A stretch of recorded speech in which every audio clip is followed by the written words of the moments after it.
Good morning everyone, स्वागत है आप सभी का विजडम एजुकेशन पे।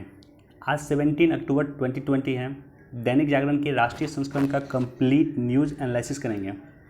तो आगे बढ़ने से पहले हमारे चैनल पे नए हैं तो सब्सक्राइब कर दें, इसे शेयर कर दें। कोई क्वेश्चन पूछना है कमेंट सेक्शन में क्वेश्चन पूछ सकते हैं और वीडियो को निश्चित तौर पर लाइक कर दें। आज मैं आपके लिए क्वेश्चन नहीं लेकर आ रहा हूँ क्योंकि मैं देख रहा हूँ कि आप में से बहुत कम लोग ऐसा हैं जो क्वेश्चन का जवाब देते हैं, इसलिए मैं क्वेश्चन छोड़ रहा हूँ आज। मैं उम्मीद करता हूँ कि जो क्वेश्चन मैं पूछता हूँ यहाँ पे एटलीस्ट उस क्वेश्चन का जवाब आप लोग निश्चित तौर पे दें, क्योंकि ये क्वेश्चन यूपीएससी के लिए, बीपीएससी के लिए या अनपीसीएस के लिए इंपॉर्टेंट होता है, इसलिए मैं वो क्वेश्चन आपसे पूछता हूँ। और साथ ही साथ वही क्वेश्चन मैं पूछता हूँ जिसका डिस्कशन ऑलरेडी हम क्लास में करते हैं, उसी क्वेश्चन को मैं पूछता हूँ, राइट। तो चलिए डिस्कशन स्टार्ट करते हैं। लेकिन जिन लोगों ने टेलीग्राम चैनल ज्वाइन नहीं किया है जाकर के टेलीग्राम चैनल ज्वाइन कर लो। देखो, टेलीग्राम चैनल ज्वाइन करने का सबसे बड़ा बेनिफिट क्या है कि इस तरह से न्यूज़ को मैं हाईलाइट करके डाल देता हूँ। जैसे मान लो फर्स्ट पेज पे जो हमारे लिए इम्पॉर्टेंट न्यूज़ है जो मुझे आपके साथ डिस्कस करना है, एक तो यह न्यूज़ है और दूसरा न्यूज़ है यह न्यूज़ है, राइट। तो जो इम्पॉर्टेंट न्यूज़ होता है उसको मैं हाईलाइट करके वहाँ पे टेलीग्राम चैनल पे डाल देता हूँ। तो हमारे डिस्कशन से पहले अगर आप वो न्यूज़ कम से कम पढ़ लेंगे, टेलीग्राम चैनल पे जाकर के पीडीएफ डाउनलोड करके वो न्यूज़ पढ़ लेंगे तो वो काफ़ी इम्पॉर्टेंट होगा, राइट।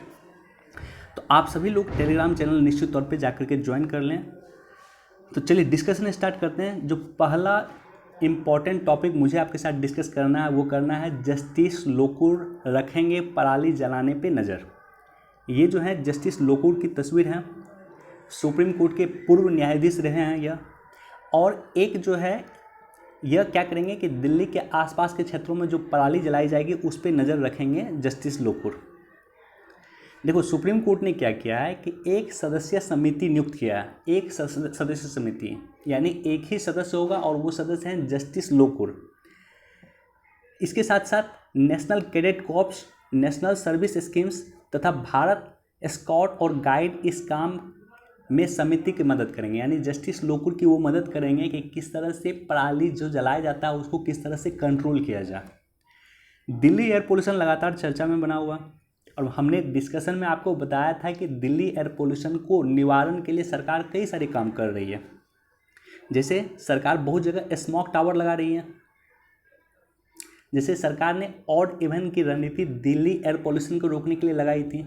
जैसे सरकार ग्रेडेड रिस्पॉन्स एक्शन प्लान जो है रणनीति अपना रही है।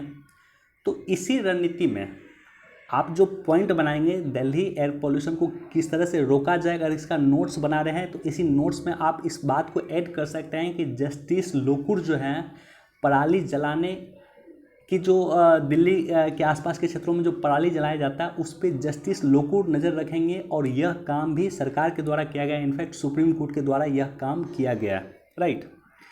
तो बेसिक इन्फॉर्मेशन है। देखो, जब न्यूज़ पढ़ते हो तो उसका बेनिफिट क्या है? न्यूज़ पढ़ने का बेनिफिट यह है कि कुछ ना कुछ पॉइंट ऐड होता है। आपने मान लो नोट्स बनाया दिल्ली एयर पोल्यूशन का, तो उस नोट्स में जाकर के आप इस पॉइंट को ऐड कर लेना है कि सरकार के द्वारा या दिल्ली एयर पोल्यूशन को रोकने के लिए क्या क्या काम किया जा रहा है। उस काम में इस पॉइंट को आप नोट कर सकते हैं कि जस्टिस लोकुर रखेंगे पराली जलाने पे नज़र। तो इस तरह से आपका नोट्स जो है इनरिच होता जाएगा, राइट। और दिल्ली एयर पोल्यूशन पर निश्चित तौर पे आप लोग नोट्स बनाएं, क्योंकि दिल्ली एयर पोल्यूशन यूपीएससी के लिए काफ़ी इंपॉर्टेंट होता है। प्रत्येक वर्ष क्वेश्चन लगभग इससे पूछे जाते हैं।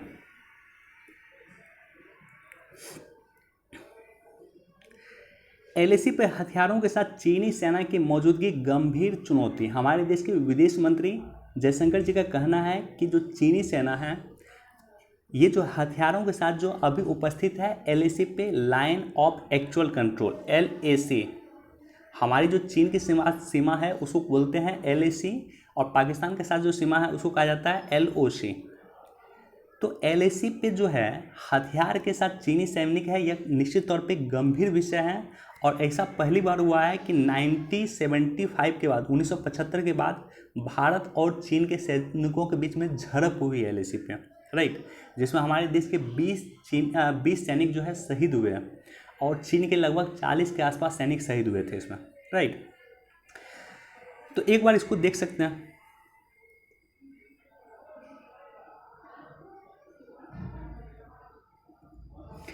लड़कियों के लिए शादी की न्यूनतम उम्र पे फैसला। देखो यहाँ पे दो डाटा, पहला तो मैं ये न्यूज़ आपको बताता हूँ कि ये न्यूज़ क्या है। न्यूज़ ये है कि लड़कियों की शादी की उम्र कितनी है, 18 वर्ष है, और लड़कों की क्या है, 21 वर्ष है। तो लड़कियों की शादी की उम्र 18 वर्ष से एक्सटेंड करके सरकार 21 वर्ष करना चाहती है। इसी के संदर्भ में प्राइम मिनिस्टर मोदी बोल रहे थे। दूसरा और इम्पॉर्टेंट फैक्ट जो आप कहीं नोट कर सकते हैं, आप कहीं इस डाटा को लिख सकते हैं, और वो डाटा है यूनिसेफ का डाटा। यूनिसेफ के अनुसार से भारत में लगभग 15 लाख लड़कियों की 18 साल के उम्र से पहले शादी हो जाती है। तो निश्चित तौर पे यूनिसेफ का यह डाटा आप कहीं भी कोट कर सकते हैं। जब महिला सशक्तिकरण के बारे में लिखना हो या देश में महिलाओं की समस्या के बारे में लिखना हो, तो एक पॉइंट आप यूनिसेफ के नाम से इस डाटा को कोट कर सकते हैं। इससे क्या होगा कि आपकी राइटिंग स्किल इनरिच हो जाएगी। बस आपको अपने नोट्स में ये शामिल कर लेना है कि यूनिसेफ के मुताबिक भारत में 15 लाख लड़कियों की 18 साल की उम्र से पहले शादी हो जाती है। तो जब आप कोई डाटा देते हैं और उस डाटा को आप प्रमाणित कर देते हैं कि अब बोल कौन रहा है, या आप नहीं बोल रहे हैं, या यूनिसेफ बोल रहा है, तो प्रमाणिक अगर कर देते हैं तो वो चीज़ अधिक इम्पोर्टेंट हो जाता है। तो इस प्रामाणिकता के आधार पर यूपीएससी या स्टेट पीसीएस मेंस में आपको मार्क्स देता है, राइट। चीन को तिब्बत का झटका, निर्वासित पीएम को अमेरिका का आमंत्रण। ये जो है तिब्बत के निर्वासित पीएम है जिसका नाम है लोब्सांग साग्ये।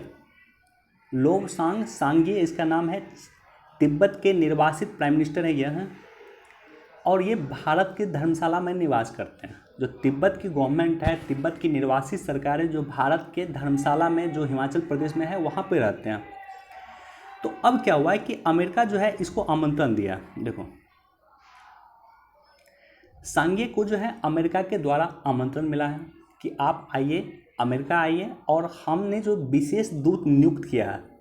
अमेरिका ने क्या हुआ है कि तिब्बत को एक फ्री स्टेट का दर्जा दिया। पहली बात, अपने यहाँ अपनी संसद में, पार्लियामेंट में बिल पारित करके तिब्बत को एक फ्री स्टेट का दर्जा दिया, और तिब्बत के मसले पर एक विशेष दूत की नियुक्ति अमेरिका ने कर दी है।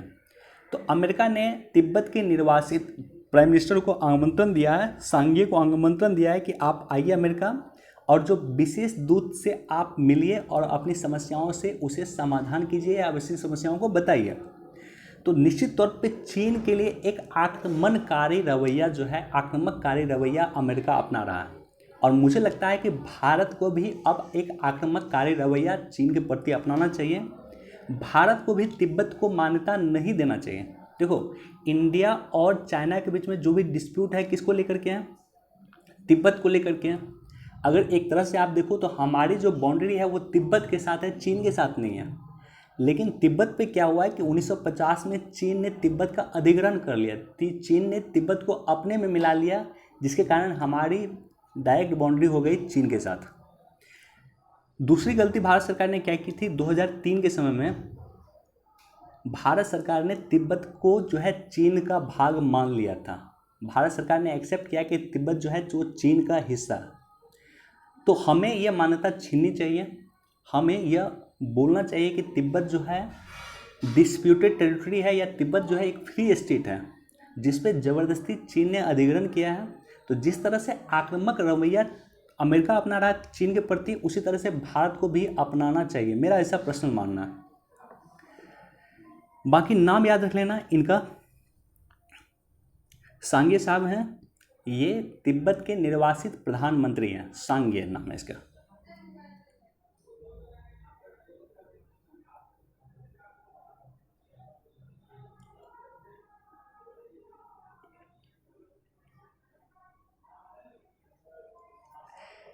देखो, निजी क्षेत्र में स्थानीय युवाओं को 75% का आरक्षण के लिए विधेयक लाएगा हरियाणा।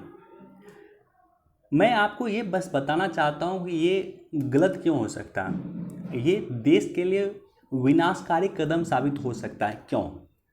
क्योंकि हरियाणा के अंदर जो है 2 इम्पॉर्टेंट सिटी हैं। एक तो गुड़गांव है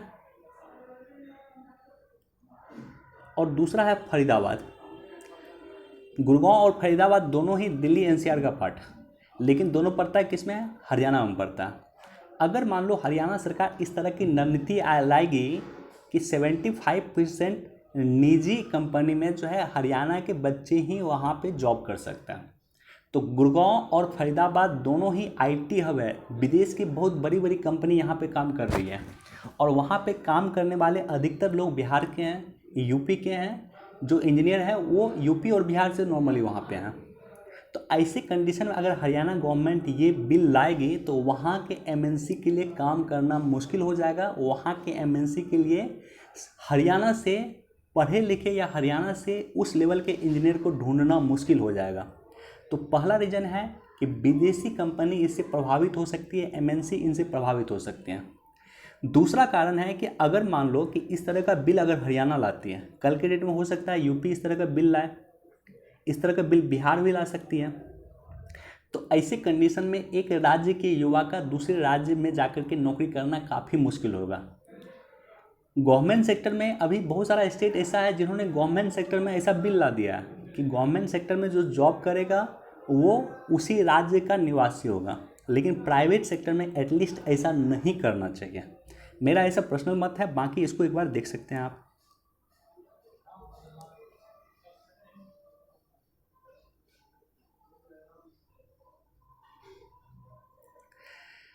पाँच 500 किलोमीटर तक मार करने में सक्षम पृथ्वी 2 का सफल परीक्षण।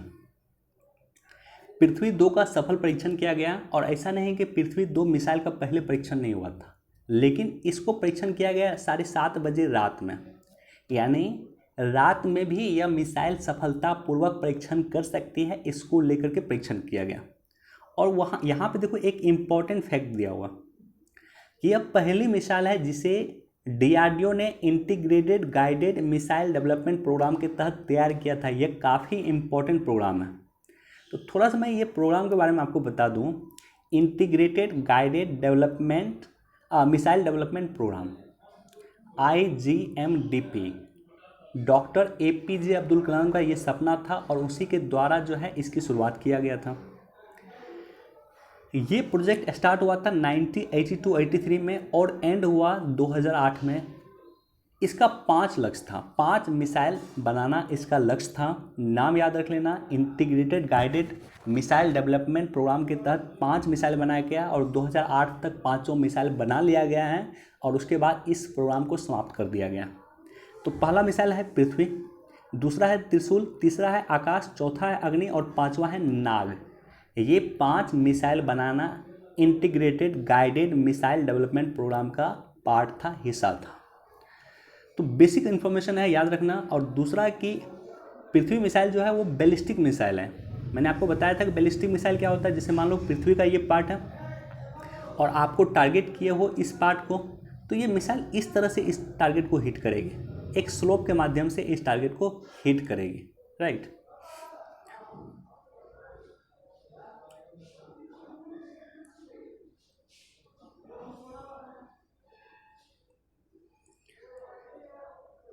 देखो, महिलाओं को लेकर के सुप्रीम कोर्ट ने एक डिसीजन सुनाया। क्या डिसीजन सुनाया? महिलाओं को लेकर के एक कानून आया था 2005 में, जिसका नाम है घरेलू हिंसा महिला संरक्षण कानून 2005। तो नाम याद रख लेना, घरेलू हिंसा से महिलाओं के संरक्षण कानून 2005 आया था। इसमें क्या किया गया है कि अगर मान लो पति के साथ पत्नी की झगड़ा होता, तो ऐसे कंडीशन में पत्नी जो है, महिला जो है, वो सास ससुर समेत पति के किसी भी रिश्तेदार के घर में रहने का अधिकार होगा। यानी सास के घर में रह सकती है, ससुर के घर में रह सकती है, जो पति हैं उसके भाई के घर में रह सकती है, उसकी बहन के घर में रह सकती है, उसके किसी भी रिलेटिव के घर में रह सकती है। ये अधिकार पहले नहीं दिया हुआ था। सुप्रीम कोर्ट ने इस एक्ट की धारा 2 में अमेंड करके अब कह दिया है कि पत्नी जो है पति के परिवार के किसी घर में रह सकता है या रह सकती है, सॉरी। दूसरा जो है, आप डाटा काफ़ी इंपॉर्टेंट है। ये डाटा आपको ऐसे लिखने में काम आ जाएगा, GS पेपर 1 में काम आ सकता है, GS पेपर 2 में काम आ सकता है, 4 में काम आ सकता है, तीनों जगह काम आ सकता है। नेशनल क्राइम रिकॉर्ड ब्यूरो के अनुसार 2013 में घरेलू हिंसा 1,18,866 मामले रहे हैं। 2012 के मुकाबले यह 11.6% जो है वृद्धि हुआ था, यानी 2012 में जितना मैटर आया उसमें 11.6% वृद्धि के साथ 2013 में इतना मैटर हुआ।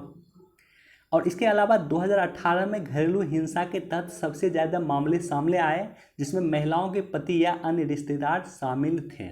तो बेसिक डाटा है, ये आप लिख सकते हैं, कहीं भी ऐसे लिखें, जीएस पेपर 1 में काम आ सकता है और जीएस पेपर 2 में भी आपको काम आ सकता है।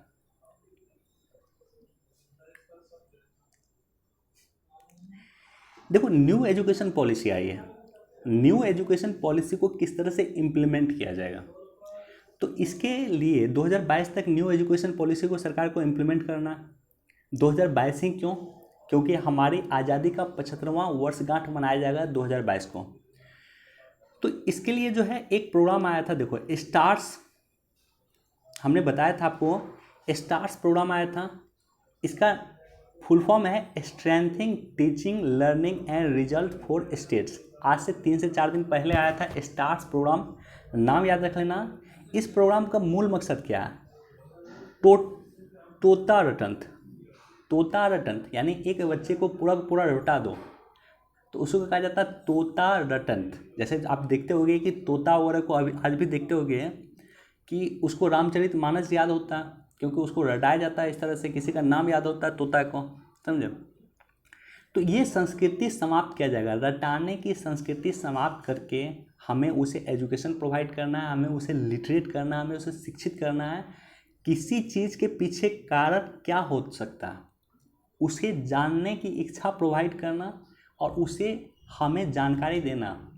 तो अगर किसी व्यक्ति को अगर ये जानकारी होगी तो उसे रटने की आवश्यकता नहीं पड़ेगी। तो इसी के बारे में चर्चा दिया हुआ, ज़्यादा कुछ खास नहीं है, कुछ पॉइंट को मैंने यहाँ पे हाईलाइट किया है जिसको आप देख सकते हो, अधिक इम्पोर्टेंट नहीं है। देखो ये अधिक इम्पोर्टेंट है, मंथन, ई कॉमर्स से तेज आर्थिक विकास। ई कॉमर्स के कारण तेज आर्थिक विकास हो सकता है, आपूर्ति में आपको सहयोग कर सकता है ई कॉमर्स।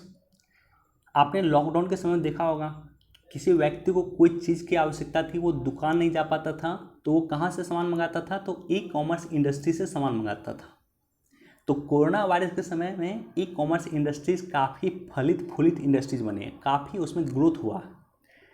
साथ ही साथ एमएसएमई को लाभ पहुंचा सकता है, यानी मान लो बिहार के सुदूर किसी गांव में कोई व्यक्ति कोई उत्पाद बना रहा है, उसको अगर हम वर्ल्ड लेवल तक पहुंचाना है तो उसमें भी हम ई कॉमर्स के माध्यम से पहुंचा सकते हैं। किसी गांव में बने किसी उत्पाद को हमें विश्व लेवल तक एमएसएमई के ई कॉमर्स के माध्यम से ही पहुंचा सकते हैं। तो इसी के तहत आपने देखा होगा, ये भी वन लाइनर है, याद रख लेना। उत्तर प्रदेश सरकार ने 1 डिस्ट्रिक्ट 1 प्रोडक्ट की पहल की। एक जिला एक उत्पाद, यानी एक पर्टिकुलर जिला है, मान लो उत्तर प्रदेश का, मान लेते हैं कि लखनऊ एक जिला है या इलाहाबाद एक जिला है, तो इलाहाबाद का क्या चीज़ फेमस है उस चीज़ को हमें हाईलाइट करना, उस सामान को हमें हाईलाइट करना, उस सामान में हमें निर्यात करना। सहारनपुर में क्या फेमस, उस सामान को हमें आगे तक पहुंचाना, उसे निर्यात करना। तो इसके लिए उत्तर प्रदेश सरकार ने पहल की थी। साथ ही साथ ई कॉमर्स इंडस्ट्रीज को जोड़ने से मांग बढ़ता है। आपने सुना होगा कि काढ़ा की मांग कई जगह बढ़ी है, जहाँ पे काढ़ा का उत्पादन होता है। कोरोना वायरस के समय में कहा जाता था कि काढ़ा पीजिए डेली, तो काढ़ा का मांग बढ़ाने में कैसे मांग बढ़े? ई कॉमर्स इंडस्ट्रीज के माध्यम से मांग बढ़ी। एक व्यक्ति अपने मोबाइल पे जाता है और वहाँ पे काढ़ा का वेबसाइट खोल करके काढ़ा की मांग कर सकता है, राइट। या वो फ्लिपकार्ट से मांग कर सकता है, अमेजोन से मांग कर सकता है। इस तरह से मांग क्रिएट करने में भी हमें ई कॉमर्स इंडस्ट्रीज की आवश्यकता पड़ेगी। और साथ ही साथ एक देखो यहाँ पे दिया है डोमिनो प्रभाव। डोमिनो प्रभाव क्या है? तो ई कॉमर्स को आगे बढ़ाने के लिए अनुकूल माहौल मिलने से logistic sector, warehouse sector, data analytics, digital भुगतान सहित दूसरे क्षेत्र पर भी अच्छा प्रभाव पड़ता है। जैसे मान लो काढ़ा का उत्पादन हो कहाँ रहा है, मध्य प्रदेश में हो रहा है। मांग कहाँ पे है, मान लो बिहार में मांग आ रहा है, तो ऐसे कंडीशन में मध्य प्रदेश से उस सामान को मंगा करके कंपनी क्या करती है कि पटना में उसको स्टोर करके रखेगी कहीं पे। तो स्टोर करेगी तो लॉजिस्टिक्स की आवश्यकता होगी, वेयर हाउसिंग की, जहाँ पे स्टोर करके रखेगी वहाँ पे वेयर हाउस की आवश्यकता होगी, और उसके बाद डिमांड के अकॉर्डिंग बिहार के उस स्थान पे वो काढ़ा भेज पाएगी। तो डोमिनो प्रभाव के बारे में आप ये समझो कि डोमिनो प्रभाव के बारे में कहा गया है कि डोमिनो इफेक्ट और chain reaction is cumulative effect produced when one effect set of a chain of similar event. यानी कोई एक घटना होती है, उस घटना के तहत एक प्रभाव के तहत अन्य प्रभाव उससे इन्फ्लुएंस होते हैं, तो उसे कहा गया है डोमिनो इफेक्ट। यानी अगर ई कॉमर्स की मांग बढ़ेगी तो लॉजिस्टिक्स का मान बाय डिफ़ॉल्ट बढ़ेगा, ई कॉमर्स की मांग बढ़ेगी तो डाटा एनालिस्टिक का मान बाय डिफ़ॉल्ट बढ़ेगा, ई कॉमर्स की मांग बढ़ेगी तो वेयर हाउस का मान बाय डिफ़ॉल्ट बढ़ेगा। निश्चित तौर पे जब एक चीज़ फेमस होती है, एक चीज़ का मांग बढ़ता है, तो उससे संबंधित अन्य चीज़ों की जो मांग बढ़ती है उसी को कहा गया डोमिनो प्रभाव। इकोनॉमिक्स का काफ़ी इम्पॉर्टेंट पॉइंट है, इम्पॉर्टेंट पार्ट है डोमिनो इफेक्ट। तो इस तरह से देखो 2-3 पॉइंट हमने डिस्कस किया। ई कॉमर्स इंडस्ट्री से आप जो है आपूर्ति में सहयोग कर सकते हैं, मांग क्रिएट कर सकते हैं, डोमिनो इफेक्ट हो सकता है। उसके बाद अन्य चीज़ क्या क्या प्रभाव हो सकता है, आप इसको सोचें और इसको लिखें। कम से कम 2-3 पॉइंट तो आप लिख लें। मान लो फिर कभी एडिटोरियल अगर आया ई कॉमर्स इंडस्ट्रीज के बारे में, तो अन्य चीज़ फिर मैं वहाँ पे मेंशन कर दूंगा आपके लिए। तो इसी तरह से जब आप एडिटोरियल पढ़ते हो तो एडिटोरियल का सबसे बड़ा खासियत क्या होता है, सबसे अच्छी खासियत क्या होती है कि कुछ न कुछ पॉइंट ऐड होते रहता है। पॉजिटिव हो या नेगेटिव हो, कुछ न कुछ पॉइंट ऐड होते रहता है, और ये पॉइंट लिखना आपके लिए इम्पोर्टेंट है। आप मान लो एक टॉपिक बनाया ई कॉमर्स अपने कॉपी में, तो उसमें जो है 2-3 पॉइंट यहाँ से लिख लो पॉजिटिव में, फिर नेगेटिव में कभी आर्टिकल आएगा तो नेगेटिव में लिख लेना। तो इस तरह से आपका टॉपिक भी क्लियर होते रहेगा, राइट, और आपके पास नोट भी बनता चला जाएगा। विदेशी मुद्रा भंडार 551 अरब डॉलर तक पहुंचा। विदेशी मुद्रा भंडार जो बढ़ रहा है उसका 2-3 रीजन है। पहला रीजन तो ये समझ लो क्या है कि अभी के समय में हम निर्यात अधिक कर रहे हैं, आयात कम कर रहे हैं। तो निर्यात अधिक हो रहा, आयात कम हो रहा, तो मांग बढ़ेगा। दूसरा है कि पेट्रोलियम प्रोडक्ट जो है लॉकडाउन के दौरान हमने बहुत कम मंगाया है, तो मांग बढ़ा। इसके बाद तीसरा रीज़न है कि सोने की जो है कॉस्ट बढ़ गई। जैसे मान लो सोना मान लो कि 30,000 भरी मिलता था, अब सोना 40,000 भरी मिला। तो फॉरेक्स रिजर्व का मांग, विदेशी मुद्रा का मांग जो है या उसका जो है कॉस्ट भारत में बढ़ जाएगा, क्योंकि विदेशी मुद्रा में एक अच्छा खासा मात्रा में, एक अच्छी खासी टन में हमारे पास सोना का भंडार है, राइट। तो अगर मान लो सोने का मांग बढ़ेगा या सोने की कॉस्ट बढ़ेगी, सोने का कीमत अगर बढ़ेगा तो विदेशी मुद्रा भंडार बाय डिफ़ॉल्ट बढ़ जाएगा। ये 2-3 कारण हैं कि सोने का विदेशी मुद्रा भंडार बढ़ा है, और अभी भारत का विदेशी मुद्रा भंडार ऑल टाइम हाई पे चल रहा है, 551 बिलियन डॉलर हो चुका है। खाद्य सुरक्षा के लिए एमएसएमई अहम, मोदी।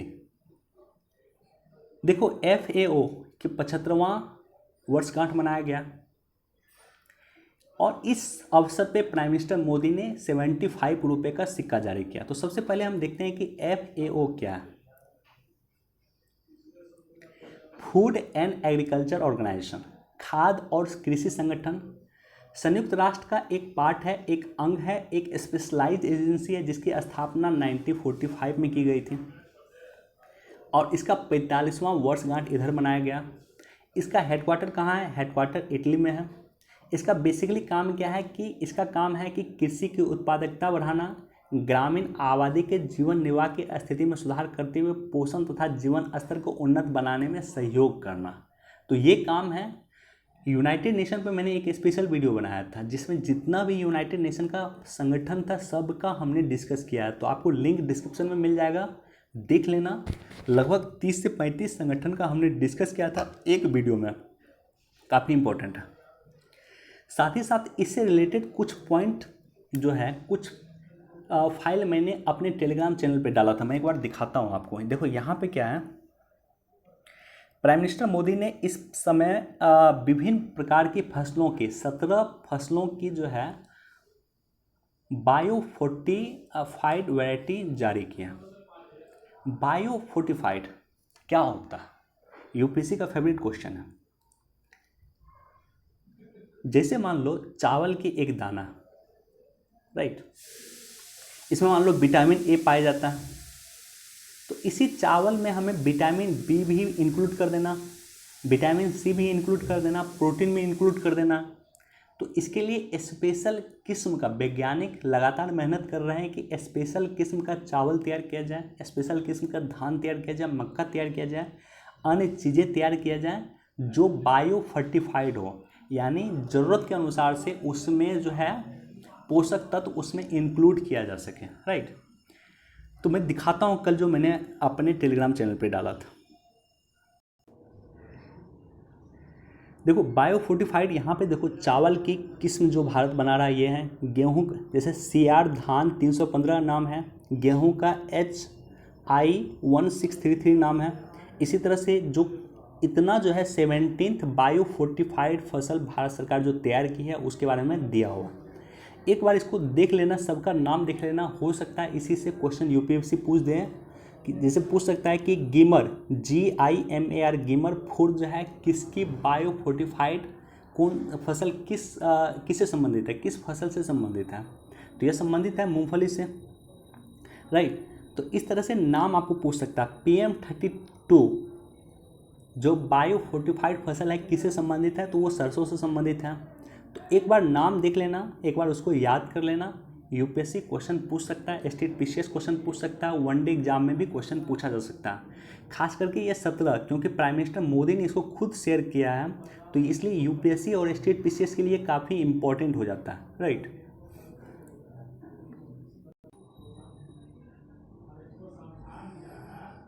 डिजिटल मीडिया में 26% पे लाना होगा FDI। डिजिटल मीडिया क्या है, जैसे आपने ललन टॉप सुना होगा, ललन टॉप को डिजिटल मीडिया कहा जाता है, द वायर को डिजिटल मीडिया कहा जाता है।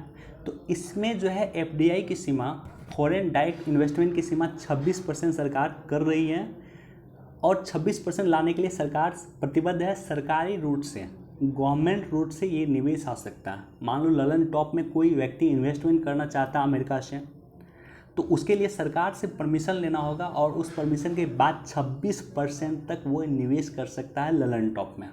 क्योंकि ललन टॉप क्या है, एक डिजिटल मीडिया है, द वायर क्या है, एक डिजिटल मीडिया है, राइट। तो बेसिक जानकारी है। देखो पर्यटनों को लुभाने में जुटे पूर्वोत्तर और दक्षिण के राज्य, बस एक नाम एक जानकारी आपके साथ। साथी नामक मोबाइल ऐप शुरू किया गया।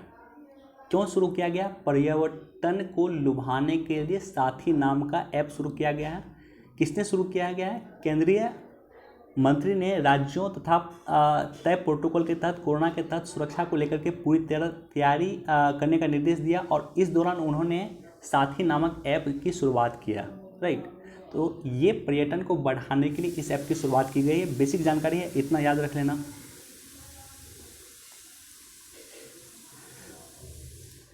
देखो इसमें डाटा है, फिर भारत दुनिया का 6ठा सबसे बड़ा बाजार और किराना कारोबार व्यापार, भारत दुनिया का 6ठा सबसे बड़ा खाद्यान्न व किराना कारोबार व्यापार। तो इसमें डाटा क्या है, डाटा इसको लिख सकते हैं आप। देखो डाटा क्या है कि चालू सीजन में धान की पैदावार 10.24 करोड़ टन होने का अनुमान है। पिछले वर्ष हुआ था कितना, 10.2 करोड़ टन। दलहन की फसलों का अनुमान कितना है, लगभग 93 लाख करोड़ टन दलहन की फसलों का अनुमान है। दलहन का भारत सबसे बड़ा उपभोक्ता है, सबसे बड़ा उत्पादक है, और सबसे बड़ा आयातक भी है। विश्व में सबसे अधिक हम दलहन मंगाते भी हैं अन्य देशों से, सबसे अधिक उत्पाद भी करते हैं और सबसे अधिक खाते भी हैं, राइट। इसी तरह से तिलहन के लिए डाटा दिया हुआ है कि चालू सीजन में 2.57 करोड़ टन तिलहन की पैदावार होने का अनुमान है, जो पिछले वर्ष से अधिक है।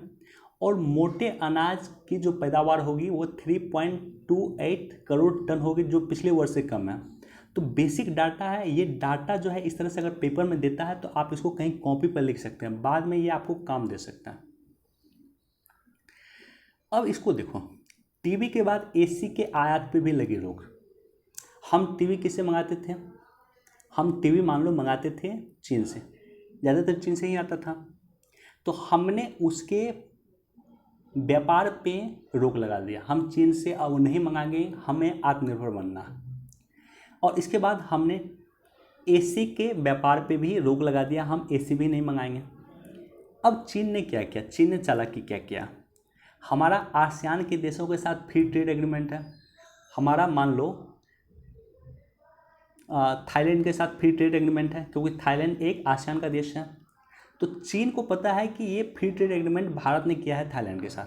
चीन क्या करता है कि थाईलैंड को सामान भेज रहा है, मान लो चीन थाईलैंड को टीवी भेज रहा था और थाईलैंड से इंडिया मंगा रहा था।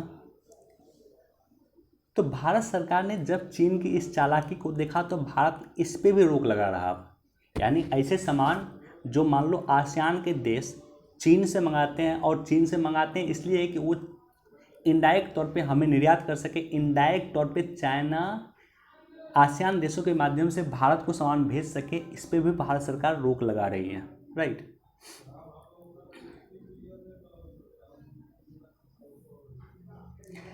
थाईलैंड में थम नहीं रहा बवाल, दूसरे दिन भी उग्र प्रदर्शन। क्यों थाईलैंड में आंदोलन हो रहा है लगातार? यहाँ दो तीन बातें मैं चर्चा करूँगा आपसे। पहली और इम्पॉर्टेंट बात, थाईलैंड में ऐसा क्यों हो रहा है? तो उसका सबसे बड़ा रीज़न है कि थाईलैंड जो है पर्यटन टूरिस्ट एरिया था, पर्यटन बहुल क्षेत्र था, वहाँ की इकोनॉमी जो है डिपेंड करती थी पर्यटन पे। लेकिन जो है कोरोना वायरस के कारण वहाँ की पर्यटन समाप्त हो गई, और वहाँ के लोगों का आरोप है कि पर्यटन जो है समाप्त हो गई कोरोना वायरस के कारण, और कोरोना वायरस से निपटने में सरकार वहाँ की असक्षम थी, इसलिए वहाँ के लोग प्रदर्शन कर रहे हैं। तो पहला इंपॉर्टेंट फैक्ट याद रख लेना, टूरिस्ट बेस्ड इंडस्ट्रीज होने के कारण वहाँ थाईलैंड को सबसे अधिक नुकसान हो रहा है, और इसी कारण वहाँ के लोग सड़कों पे हैं। दूसरा नाम याद रख लेना, थाईलैंड के प्राइम मिनिस्टर का नाम है Prayut Chan Ocha. Prayut Chan Ocha वहाँ के पीएम का नाम है, और वहाँ के राजा का नाम है महावाजिरालोंगकॉर्न। महावाजिरालोंगकॉर्न वहाँ के राजा का नाम है। तो दो नाम याद रख लेना, प्रयुत चान ओचा थाईलैंड के पीएम हैं, और वहाँ के राजा कौन है? तो महावाजिरालोंगकॉर्न, राइट।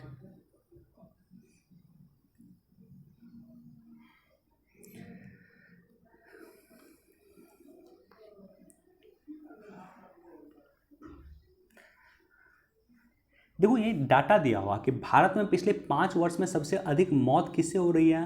तो एक डाटा दिया हुआ, एक रिपोर्ट आया लैंसेट पत्रिका का जिसमें कहा गया कि वायु प्रदूषण से सबसे अधिक मौत हुआ, उसके बाद उच्च रक्तचाप से मौत हुआ, तंबाकू सेवन से मौत हुआ, अल्प खुराक से मौत हुआ, और हाई ब्लड शुगर से मौत हुआ, राइट।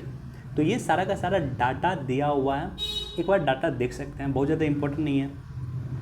चलिए आज हमारे पास इतना ही न्यूज़ था। वीडियो देखने के लिए बहुत बहुत धन्यवाद। Thank you so much. Please do like share and subscribe. Thank you. अगर कुछ समझ में नहीं आया होगा, कोई टॉपिक आपको क्लियर नहीं हुआ होगा, तो आप हमें कमेंट सेक्शन में लिख सकते हैं, बाद में मैं उस पर डिस्कस कर दूँगा।